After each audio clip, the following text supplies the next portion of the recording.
A 70-year-old woman decided to divorce her husband of 50 years, Jae-sung. For 5 decades of marriage, she once believed she was living in a fairy tale, only to suddenly realize it had all been a dream. When they were young and struggling financially, her husband had promised her he would take her traveling around the world once they had money. They sealed the promise with a pinky swear, and Kyung-ah held on to that vow ever since. Throughout the years, she remained dutiful and never wavered in her devotion. However, Jae-sung had changed a lot. He lived meticulously, counting every penny, scrutinizing every single expense. At first, Kyung-ah thought her husband was saving up for their travels, so she went along with everything. But Jae-seong saw her compliance as something he was entitled to. One day, the couple had plans to go out. Kyung-ah was just a few minutes late coming downstairs, but Jae-seong drove off without her anyway. He ignored his wife's calls completely. 그러게 왜 꿈을 내냐? 10분만 기다린다고 했으면 딱 10분만에 나와야지. That evening, because Kyung-ah returned home a bit late, her husband locked her out. He left her shivering in the cold night.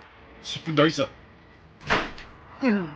Sometimes, when Kyung-ah ate a little more than usual, Jae-sung would humiliate her without a second thought, hurling insults at her right at the table. 그냥 먹기만 하고 그것도 한 그릇도 아니고 두 그릇, 세 그릇, 네 그릇 누가 내 새끼 밥 먹는 거 봤으면 Yet even so, Kyung-ah still held onto hope for her husband. She firmly believed he would keep his promise. On the day Jae-sung retired, Kyung-ah asked him about their plans, only to find he wouldn't even acknowledge the topic. 발행제 수발들 때 또 나 부려먹을 때마다 약속한 세계 일전 때마다 그 말로 너 붙잡지 않았으면 네가 벌써 도망갔지 아직도 내 곁에 있겠냐? Kyung-ah never could have imagined that it had all just been sweet talk from her husband. Furious, she stormed out of the house, and for the first time, the thought of divorce entered her mind.